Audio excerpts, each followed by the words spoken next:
Hello friends, welcome to the channel learn with Kanchan. So friends, हम लोग आज class 11 की बायोलॉजी बुक की chapter first the living world पढ़ने वाले हैं। So friend, without wasting any time हम इस चैप्टर को स्टार्ट करते हैं। तो मेरा फर्स्ट टॉपिक है वो है what is the living. Living क्या है? ठीक है, तो लिविंग किसे कहते हैं?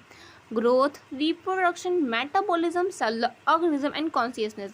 ऐसे जो ऑर्गेनिज्म हो जहाँ पे ग्रोथ हो, रिप्रोडक्शन हो, मेटाबॉलिज्म हो एंड सेलुलर ऑर्गेनिज्म हो, कॉन्शियसनेस शो करे, वो जहाँ पे ये पांचों चीज़ हो उसे हम लिविंग कह सकते हैं। ठीक है, अब इस सारे टॉपिक्स के बारे में हम लोग आगे डिस्कस करेंगे इस सारे टॉपिक्स के बारे में। ठीक है, तो जो ग्रोथ और रिप्रोडक्शन होती है डिफाइनिंग फीचर नहीं होती है, ये कैरेक्टरिस्टिक्स फीचर होती हैं। ठीक है, क्योंकि ये मतलब कि जो ग्रोथ और रिप्रोडक्शन है किसी में होती हैं, किसी में नहीं होती हैं, इसलिए इसको हम कैरेक्टरिस्टिक्स फीचर कहते हैं। और जो metabolism, cellular organism and consciousness है, ये सभी में होती हैं, इसलिए हम इसे डिफाइनिंग फीचर कहते हैं। अब ग्रोथ की बात करते हैं तो ग्रोथ क्या होता है? Increase in mass and increase in number. मतलब कि ऐसे ऑर्गेनिज्म जहाँ पे मास में इंक्रीजिंग हो रही हो और नंबर इंक्रीज हो रही है, वहाँ पे हम ग्रोथ कर सकते हैं। मतलब कि जहाँ पे मास में इंक्रीज हो रही है, मास में बढ़ोतरी हो रही है और नंबर में बढ़ोतरी हो रही है, तो वहाँ पे हम ग्रोथ कर सकते हैं, वहाँ पे ग्रोथ हो रही है। ठीक है, अगर हम बात कर, ठीक है, यहाँ पे हो गया ग्रोथ की बात। अगर हम बात कर लेते हैं, अब आते हैं मल्टी सेलुलर और यूनिसेलुलर। तो मल्टी सेलुलर क्या होता है? जहाँ पे ढेर सारे सेल जो होती है वो प्रेजेंट होती हैं। ठीक है, वो सेल डिवीजन करती हैं, वहाँ पे हम मल्टी सेलुलर कहते हैं। ठीक है, अगर हम मल्टी सेलुलर के एग्जांपल की बात करें, प्लांट हो गया। ठीक है, प्लांट जो होता है वो ग्रोथ शो करता है, क्योंकि प्लांट में ढेर सारी सेल्स जो होती हैं वो प्रेजेंट होती हैं। ठीक है, अगर हम एनिमल्स की बात करें, एनिमल्स में बहुत सारे सेल प्रेजेंट होती हैं, लेकिन वो कुछ जो ग्रोथ होती है वो सर्टेन एज तक ही वो ग्रो हो सकती हैं। ठीक है, एक सर्टेन एज होती है, वहाँ तक कि वो बढ़ सकते हैं। अब आते हैं यूनिसेलुलर की बात करते हैं। तो यूनिसेलुलर में यहाँ पे सिंगल सेल प्रेजेंट होती है, वो सेल डिवीजन करती हैं। ठीक है, अगर हम बात करें जो हायर एनिमल्स होते हैं, हायर प्लांट्स होते हैं, ये जो रिप्रोडक्शन, ये म्यूचुअली इवेंट्स प्ले ही अपना रिप्रोडक्शन कर सकते हैं। एक इम्पॉर्टेंट पॉइंट है कि एक इम्पॉर्टेंट पॉइंट्स है, इसलिए मैं यहाँ पे नोट लिख दी हूँ, आप लोग भी इसे गाइड कर लीजिएगा कि जो नॉन लिविंग है और जो लिविंग है, जो नॉन लिविंग है ये एक्सटर्नल ग्रोथ करते हैं और जो लिविंग है ये इंटरनल ग्रोथ करते हैं। ठीक है, तो जो नॉन लिविंग है ये इंटरनल और एक्सटर्नल को समझे नहीं। मतलब कि कुछ बच्चे कहते होंगे कि ये एक्सटर्नल ग्रोथ और इंटरनल ग्रोथ क्या होता है, मुझे समझ में नहीं आया। ठीक है, तो मैं बताती हूँ कि एक्सटर्नल ग्रोथ क्या होता है, इंटरनल ग्रोथ क्या होता है। तो एक्सटर्नल ग्रोथ की बारे में बात करते हैं। तो जो ऐसे कि सपोज दैट आपके पास एक बायोलॉजी की बुक है। ठीक है, आपके पास NCERT क्लास 11 की बायोलॉजी की बुक है। ठीक है, आप अपनी जो बायोलॉजी की बुक है वो अपने स्टडी रूम में स्टडी टेबल पे रख के चले गए हैं और आपने उस बुक को 1 साल तक नहीं पढ़ा है। ठीक है, उस बुक से, और उस बुक में बहुत सारे डस्ट पड़ गई हैं, बहुत सारे एटम्स आ गए हैं, बहुत सारी डस्ट पड़ गई हैं। ठीक, उस बुक पे। तो जब आप उस रूम में एंटर करेंगे और वो अपने शर्ट पर देखेंगे कि आपकी बायोलॉजी बुक में बहुत डस्ट पड़ चुके हैं, तो जो डस्ट है वो तो बुक के ऊपर पड़ी है। मतलब कि जो बुक की मास तो बड़ी है, लेकिन जो ग्रोथ है वो कहाँ हो रही है? बाहर से ग्रोथ हो रही है। ठीक है, मतलब कि जो मतलब कि डस्ट है वो तो बुक के ऊपर पड़ी है, मतलब कि जो ग्रोथ है वो तो हो रही है, लेकिन जो ग्रोथ है वो बाहरी ग्रोथ हो रही है। ठीक है, एक्सटर्नल ग्रोथ हो रही है, इसलिए हम उसे कहेंगे नॉन लिविंग। जो हमारी बुक है वो तो नॉन लिविंग है, और मतलब बुक तो कुछ कर नहीं सकती है। ठीक है, और जो डस्ट है वो बाहर से डस्ट आ रही है और बाहर से ही हमारी ग्रोथ हो रही है, एक्सटर्नल ग्रोथ हो रही है, इसलिए हम बोल सकते हैं इसे नॉन लिविंग। अगर हम लिविंग की बात करें तो लिविंग में हमारी जो ग्रोथ होती है वो इंटरनल ग्रोथ होती है। ठीक है, और इंटरनल ग्रोथ मतलब कि हमारे शरीर के अंदर जो ग्रोथ होती है उसे हम इंटरनल ग्रोथ कहते हैं। ठीक है, अगर हम ह्यूमन बींग्स की बात करें तो ह्यूमन बींग्स में बहुत सारे ग्रोथ्स हैं जो कि अंदर ग्रोथ होते हैं। जैसे हमारे बहुत बॉडी में बहुत सारे चेंजेस होते हैं। ठीक है, तो उस चेंजेस जो होती है हमारे बॉडी के अंदर होती हैं। ठीक है, इसलिए हम जिस ऑर्गेनिज्म के बॉडी के अंदर जो चेंजेस होती हैं उसे हम लिविंग कहेंगे, और जिस ऑर्गेनिज्म की बॉडी के बाहर ग्रोथ होती है उसे हम नॉन लिविंग कहेंगे। ठीक है, अब आता है रिप्रोडक्शन क्या होता है। रिप्रोडक्शन क्या होता है? जहाँ पे ऑर्गेनिज्म, एक न्यू ऑर्गेनिज्म का फॉर्मेशन हो। ठीक है, उसे हम रिप्रोडक्शन कहेंगे।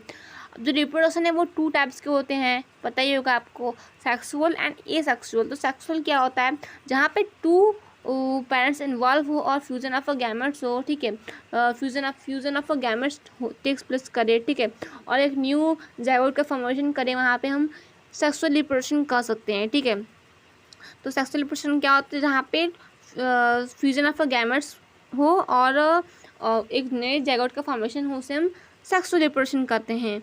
और एसेक्सुअल किसे कहते हैं, जहाँ पे एक सिंगल पेरेंट इन्वॉल्व हो और रिप्रोडक्शन करता हो, ठीक है। जहाँ पे मतलब कि एक सिंगल पेरेंट मतलब कि या तो मेल या तो फीमेल एक ढेर सारी ऑफस्प्रिंग का फॉर्मेशन करे, तो उसे हम एसेक्सुअल रिप्रोडक्शन कहते हैं। अगर हम सेक्सुअल रिप्रोडक्शन की एग्जाम्पल की बात करें तो यहाँ पे आ जाएगा हमारा ह्यूमन्स बींग्स, एनिमल्स, ठीक है। और अगर हम एसेक्सुअल की बात करें तो आ जाएगा फंगस, ईस्ट हाइड्रा, प्लानेरिया, फंग। अब जो फंगस है हमारा स्पोर फॉर्मेशन करता है, ठीक है, मतलब कि इसका जो रिप्रोडक्शन है स्पोर फॉर्मेशन के थ्रू होता है। अब ईस्ट और हाइड्रा क्या होता है, ये बर्डिंग के थ्रू अपनी रिप्रोडक्शन करते हैं। मतलब बर्डिंग एक ऐसी प्रोसेस जहाँ पे कि स्मॉल बर्ड जो होती है वो एक न्यू इंडिविजुअल में कुछ सर्टेन ईयर्स या कुछ सर्टेन डेज के बाद वो भी एक न्यू ईस्ट या हाइड्रा में कन्वर्ट हो जाता है, ठीक है। अब प्लानेरिया क्या होता है, प्लानेरिया एक ऐसा मतलब कि ऑर्गेनिज्म है जो कि अपने एक्सीडेंटल पार्ट से या फिर ओल्डेस्ट कटिंग हुई पार्ट से वो अपनी न्यू ऑर्गेनिज्म का डेवलप करता है, ठीक है। और अगर हम फंगी की बात करें तो फंगी जो होती है फ्रेगमेंटेशन के थ्रू अपनी रिप्रोडक्शन करती है, ठीक है। मतलब कि इसकी हर एक इंडिविजुअल जो एक न्यू ऑफस्प्रिंग में बदल जाती है, ठीक है। जैसे कि एग्जांपल है तो स्पैरोगैरा एक ऐसी ऑर्गेनिज्म है, ठीक है, जिसको अगर हम हाथ में लेते तो वो बहुत जैली होती है, जैली टाइप बहुत ही चिपचिपी होती है। इसलिए इसको जब हाथ में लेते हैं तो उसकी जितने भी जो पार्ट्स होते हैं वो बाहर निकल जाते हैं और उसकी हर एक पार्ट्स एक न्यू स्पैरोगैरा में डेवलप हो जाती है, ठीक है। अब हम आते हैं अपने नेक्स्ट पॉइंट पे, ठीक है। तो हमारी नेक्स्ट पॉइंट है हमारी कि कौन से ऑर्गेनिज्म जो है वो रिप्रोडक्शन नहीं कर सकते हैं, ठीक है। ऐसे कौन से ऑर्गेनिज्म है जो रिप्रोडक्शन नहीं कर सकते हैं, तो जो म्यूल है, ठीक है, वो रिप्रोडक्शन नहीं कर सकता है। स्टेराइल वर्कर्स बीज हैं, ये रिप्रोडक्शन नहीं कर सकते हैं। और इनफर्टाइल कपल्स हैं, ये भी रिप्रोडक्शन नहीं कर सकते हैं। जब म्यूल कैसे रिप्रोडक्शन नहीं कर सकता है कि जो म्यूल है ये एक मतलब कि फीमेल म्यूल और मेल म्यूल के कम्बिनेशन से मिलकर नहीं बनता है। ये टू एनिमल डिफरेंट एनिमल्स होते हैं, जब कंबाइन होते हैं तो म्यूल का फॉर्मेशन करते हैं, ठीक है। इसलिए म्यूल जो होता है वो रिप्रोडक्शन नहीं कर सकता है। अब स्टेराइल वर्कर्स बीज भी रिप्रोडक्शन नहीं कर सकते हैं और इनफर्टाइल ह्यूमन कपल्स भी रिप्रोडक्शन नहीं कर सकते हैं। अब मेटाबॉलिज्म क्या होता है, मेटाबॉलिज्म एक ऐसी प्रोसेस है जहाँ पे हमारे बॉडी के अंदर केमिकल रिएक्शन होती रहती है, बॉडी के अंदर चेंजेस होती हैं, ठीक है। तो changes in our body the changes according in our body known as metabolism, मतलब कि जहाँ पे हमारे बॉडी के अंदर चेंजेस हो रही हो, ठीक है, उसी को मेटाबॉलिज्म कहेंगे। अगर उसका डेफिनेशन ले तो sum total of all the chemical reaction according in our body is known as metabolism, ठीक है। अब सेलुलर ऑर्गेनिज्म की बात करें तो जहाँ पे जो सेलुलर ऑर्गेनिज्म होता है ये डिफाइनिंग फीचर होता है क्योंकि इसके अंदर सेल डिवीजन होती रहती हैं, ठीक है। और इसके अंदर यूनिसेलुलर और मल्टी सेलुलर दोनों सेल पाए जाते हैं, इसलिए इसको हम सेलुलर ऑर्गेनिज्म कहते हैं, ठीक है। अब कॉन्शियसनेस क्या होता है, कॉन्शियसनेस मतलब कि जहाँ पे अपने आसपास की चीज़ों को लेकर वो अवेयर है, ठीक है। अवेयर ऑफ सराउंडिंग्स मतलब जहाँ अपने आसपास की चीज़ों को लेकर वो अवेयर है, ठीक है। और अपने मतलब कि रिस्पॉन्डिंग मतलब कि कोई भी उसको कुछ भी कह दिया तो उसके ऊपर रिस्पॉन्ड भी कर सके, ठीक है, अपने स्टैंडर्ड स्टिमुलाई के प्रति वो रिस्पॉन्ड भी कर सके। अगर हम फोटो पीरियड इफेक्ट की बात करें तो अगर हम बात करते हैं प्लांट की, तो हमारे प्लांट में अगर सनफ्लावर की बात करें तो जो सनफ्लावर है वो सन जहाँ जहाँ जाता है वहाँ वहाँ वो भी प्लांट जाता है, ठीक है, वहाँ वहाँ वो मुड़ जाता है। तो क्या है, ये अपने स्टैंडर्ड स्टिमुलाई के प्रति वो रिस्पॉन्ड कर रहा है, ठीक है, जहाँ जहाँ सन जा रहा है वहाँ वहाँ वो मतलब कि मूव कर जा रहा है, मतलब वो अवेयर है अपने आसपास की सराउंडिंग से, ठीक है। अगर हम ह्यूमन बींग की बात करें तो ह्यूमन बींग एक ऐसी ऑर्गेनिज्म है, ठीक है, जो खुद से अवेयर रहती है। वो मतलब वो सेल्फ कॉन्शियसनेस शो करती है, मतलब कि वो खुद पे अवेयर रहती है, वो अपने ऊपर कॉन्शियसनेस दिखाती है, ठीक है। अपने आसपास के प्रति वो सराउंडिंग अपने एक्सटर्नल स्टिमुलाई के प्रति वो रिस्पॉन्ड कर सकती है, ठीक है, और वो अवेयर रहती है हर चीज़ के प्रति। मतलब कि ह्यूमन बींग एक ऐसी ऑर्गेनिज्म है जहाँ पे वो सेल्फ कॉन्शियसनेस शो करती है। अब आते हैं लिविंग ऑर्गेनिज्म क्या होता है। तो लिविंग ऑर्गेनिज्म हमारी एनसीईआरटी बुक में बहुत ही अच्छे से बताया गया है इसकी डेफिनेशन, जो मैंने 5 पॉइंट्स आपको बताया था स्टार्टिंग में कि growth, reproduction, metabolism, cellular organism and consciousness, ये सब जो चीज़ें हैं इसे लिविंग कहते हैं, ठीक है। ये लिविंग का डेफिनेशन है। तो ये तो मैंने सिंपल में आपको दिखाया था। अब जो एनसीईआरटी बुक है इसमें आपको दी गई ये डेफिनेशन एक बहुत ही ज़्यादा इंपॉर्टेंट है। एनसीईआरटी बुक में आपको दी गई है कि लिविंग ऑर्गेनिज्म का डेफिनेशन आखिर प्रॉपर्ली क्या है, ठीक है। तो जो living organism are self replicating, involving and self regulating interactive systems capable of responding of external stimuli. तो देखिए मैंने आपको जो जो चीज़ बताई है वो चीज़ इसमें इन्वॉल्व है। जैसे कि सेल्फ रेप्लिकेटिंग मतलब क्या होता है, रिप्रोडक्शन करना, मतलब सेल्फ रेप्लिकेटिंग मतलब रिप्रोडक्शन करना, मतलब कि ऐसे ऑर्गेनिज्म जो रिप्रोडक्शन कर रहे हो, ठीक है। एंड सेल्फ रेगुलेटिंग मतलब कि जो मेटाबॉलिज्म शो कर रहे हो, ठीक है। और capable of responding of external stimuli मतलब कि जो कॉन्शियसनेस शो कर रहे हो, मतलब कि ऐसे ऑर्गेनिज्म जो रिप्रोडक्शन शो कर रहे हों, मेटाबॉलिज्म शो कर रहे हों और कॉन्शियसनेस शो कर रहे हों, उसे हम लिविंग कर सकते हैं, ठीक है। तो ये हमारी थी लिविंग ऑर्गेनिज्म की डेफिनेशन, जो कि मैं एनसीईआरटी बुक में दी गई थी और बहुत ही इजी वे में आप इसे याद कर सकते हैं। अब इसके बाद आते हैं हम नेक्स्ट पॉइंट पे।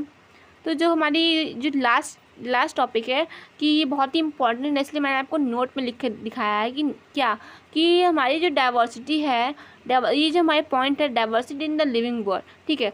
हमारी डाइवर्सिटी में 1.7 to 1.8 मिलियन स्पीसीज़ हैं जो कि बायोडाइवर्सिटी में आते हैं, ठीक है। ऐसा नहीं है कि सिर्फ 1.7 और 1.8 ही मिलियन स्पीसीज आते हैं, ये वो स्पीसीज हैं जिन्हें हमने मतलब कि इनकी खोज की है, ठीक है, और इनके बारे में जांच पड़ताल की है, ठीक है। इसलिए जो ऐसे ऑर्गेनिज्म जो जिसके बारे में हमें पता है, ठीक है, ऐसे ऑर्गेनिज्म जिसके बारे में हमें पता है हर चीज़, वो 1.7 to 1.8 मिलियन स्पीसीज जो होते हैं उसे हम बायोडाइवर्सिटी करते हैं, ठीक है। एक्चुअल में ये जो स्पीसीज हैं ये 5.2 to 5.8 भी जा सकते हैं, ठीक है। तो मतलब कि हमारे डाइवर्सिटी में 1.7 to 1.8 मिलियन स्पीसीज आते हैं, इसे हम बायोडाइवर्सिटी कहते हैं। अब फ्रेंड्स हम यहाँ पे हमारी जो living what is the living की जो टॉपिक थे वो ख़त्म हो जाती है। हम लोग नेक्स्ट वीडियो में बात करेंगे कि टैक्सोनॉमी कैटेगरीज के बारे में हम बात करेंगे नेक्स्ट वीडियो में। तो ये हमारी लेक्चर 1 थी, यहाँ पे हमने बात किया व्हाट इज द लिविंग क्या होती है, ठीक है, और growth, reproduction, metabolism, cell organism and consistence के बारे में बात किया। तो हम नेक्स्ट वीडियो में हम टैक्सोनॉमिक कैटेगरीज के बारे में बात करेंगे, ठीक है। तो thanks for watching this video and please share this video to your friends so that your friends are watch this video and they learn in an easy way. So friends, thanks for watching this video.